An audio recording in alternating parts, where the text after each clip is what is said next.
Još u starini čudili su se latinski i grčki pisci značenju reči konzul. A najlepša pričanja nalazimo kod Tita Livija i Plutarha. On je, objašnjavajući Romulov plan otmice sabinjanskih devojaka i njegove pripreme svečanih igara kojim će namamiti susede Srbinjane ili Sabinjane, Livije kaže: prikrivajući ljutinu, Romul je počeo da priprema svečane igre u čast Neptuna Konjičkog i nazvao ih konsualije. Da vidimo pre toga ko je konzul. Najprostije rečeno, on je zamena za kralja u republikanskom Rimu. I kao što je Romul imao savladara, tako je i konzul imao savladara, tačnije kolegu. Kao najviši državni službenik, konzul je dobio i pravo vojskovođe, a često je obavljao i prvosvešteničku ulogu.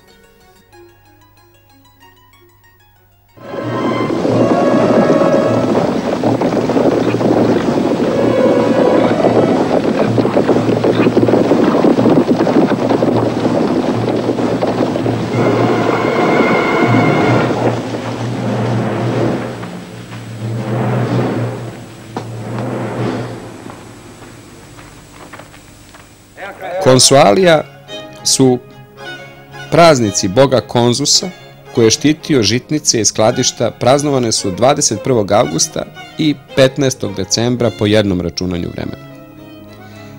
A pritom su održavane i konjičke trke. One su ovde povezane sa Neptunom koji se naziva konjički. Mi međutim pouzdano znamo da Rimljani sve kultove uzimaju od susednih Etruraca i Sabinjana. Otuda i njihovo nerazumevanje reči, budući da su pozemljene, ne iznenađuje. Plutarh o istom događaju kaže sledeće: najpre je dao, misleći na Romula, da se proširi glas kako je skriven pod zemljom pronađen žrtvenik nekog božanstva. A tog su boga zvali Kons, ili onaj koji daje savete. Oni naime savete, odnosno savet još uvek zovu consilion.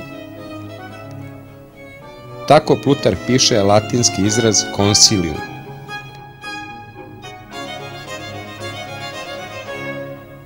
A svoje vrhovne magistrate zovu consules, to jest savjetnici. I sad se dalje pita Plutarh da li je to bio Poseidon konjanik. A ovaj žrtvenik, koga je tražio Romul, naime nalazi se na većem hipodromu i ne može se videti sve vreme, već se otkriva samo u vreme održavanja konjičkih igara. A drugi opet tvrde da nije nelogično da žrtvenik tom bogu bude skriven ispod zemlje, budući da je savet inače tajna i da se ne vidi. Samo u jednom pasusu 4 puta vidimo pominje Plutarh konja, odnosno konjski kult, a da to ne zna. Jer, budući Grk iz malene Heroneje, nije znao srpski, a latinski je poznavao najviše kroz pisanu reč. Pošto nije mogao da se upušta u latinsku, a kamoli u srbinjansku etimologiju, zadovoljio se objašnjenjem koje je i takvo bolje od Livijevog. Međutim, ostavimo sad na trenutak Plutarha i ovu priču o Romulu i prebacimo se na jedno mesto, svetilište baltičkih Slovena, ostrvo Rujan u Baltičkom moru, 2000 godina posle otmice Sabinjanki. To je otprilike vreme negde oko 1168. godine. Ako hoćemo da nađemo paralelu u našoj istoriji, to je negde ono doba kada je Nemanja prevazišao nesuglasice sa braćom i zavladao Srbijom kao veliki župan.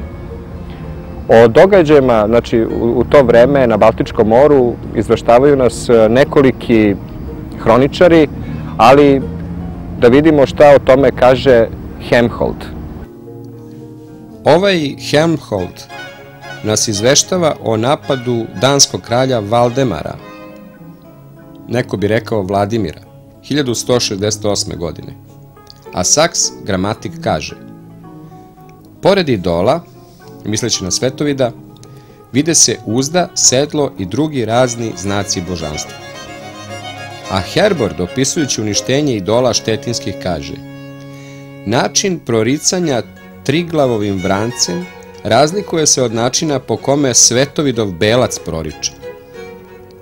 Kada je trebalo preduzeti neki suvozemni pohod, polože najpre na zemlju 9 novih kopalja, na jedan lakat daljine jedno od drugoga.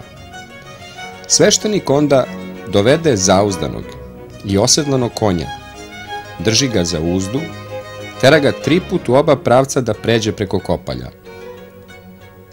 Ako pri tom prelaženju ne dotakne ni jedno koplje, onda je preskakanje srećno i pohod bi se preduzimao. U protivnom slučaju odustajalo se od namere.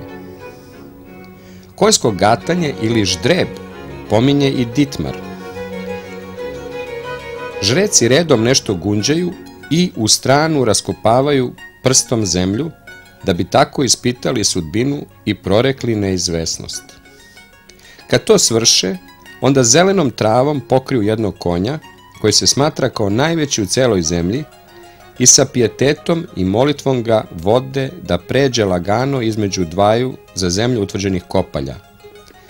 Tim bogom nadahnutim konjem ponovo bi gatali ono što su prvi put već izgatali. Kao nekad Romul, praćen svojom družinom, tako je i Svetovidov sveštenik okružen sa 300 konjanika, čuvara hrama i Svetovidovog belca, koga jaše samo Bog. Ali odakle je konj kao pravo božanstvo mogao da dođe u Italiju, Rasenjanima i Sabinjanima? Pa iz pravca Male Azije, kao ostalom i svi ostali kultovi stare Italije. Ovaj pravac se toliko često zaboravlja da nije čudo što priređivači i prevodioci starih pisaca ne mogu nikako da dovedu u vezu Neptuna, odnosno grčkog Poseidona, sa konjima. Međutim, ako pogledamo u pravcu današnje Turske, naći ćemo na Hetite, maloazijski narod koji je na prelasku iz 2. u 1. milenijum pre Hrista gospodario tim čitavim prostorom od Egejskog mora pa do Eufrata. Vojna sila Hetita ležala je u izvrsnoj konjici, odnosno armiji dvoprežnih bojnih kola. U bici kod Kadeša protiv Egipćana u 13. veku pre Hrista, hetitska kola izazvala su revoluciju ratovanja, jer su bila lakša, brža i, što je još neverovatnije, sa 3 člana posade, za razliku od egipatske dvočlane. Kako su, evo i prikazani ovde na Ramzesovom hramu u Karnaku.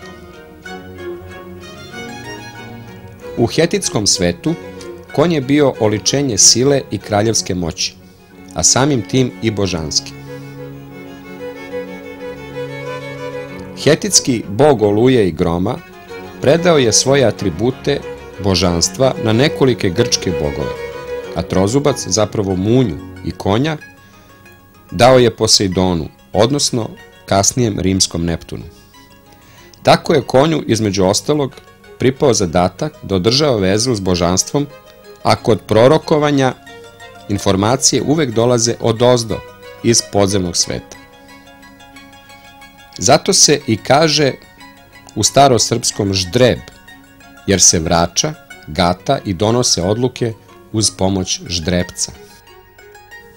Jedan od lepših primera koliko se verovalo u magiju konja je recimo slučaj konja sa grčkog ostrva Hiosa, koji su načinjeni negde u helenističko doba u 4. veku pre Hrista. Oni su na ostrvu Hiosu proveli nešto manje od 800 godina, kada su prebačeni u Carigradski hipodrom. Tu su iznad carske lože u hipodromu proveli sledećih 8 vekova, da bi ih Mlečani, odnosno Venecijanci, odvezli u Veneciju gde se nalazi i danas. Znači, ovi su konji proveli, grubo rečeno, na 3 mesta po 800 godina, na svakom simbolišući moć.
U odnosu na hetitsku tehniku izrade i vožnje kola,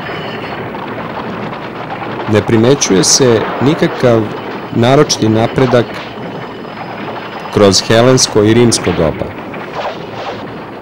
Osim možda što su grčka i rimska kola bila masivnija.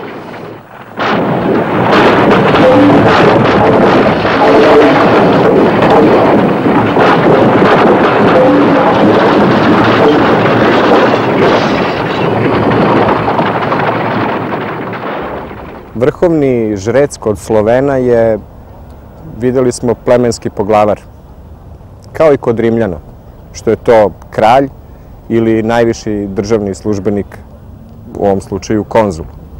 Pa bi tako neki opšti zaključak bio iz svega ovoga da konzul ne može ništa drugo da znači nego bukvalno ono što i čujete. Znači nešto što ima veze s konjem, a opisno to bi bilo nešto otprilike onaj koji čuva konja.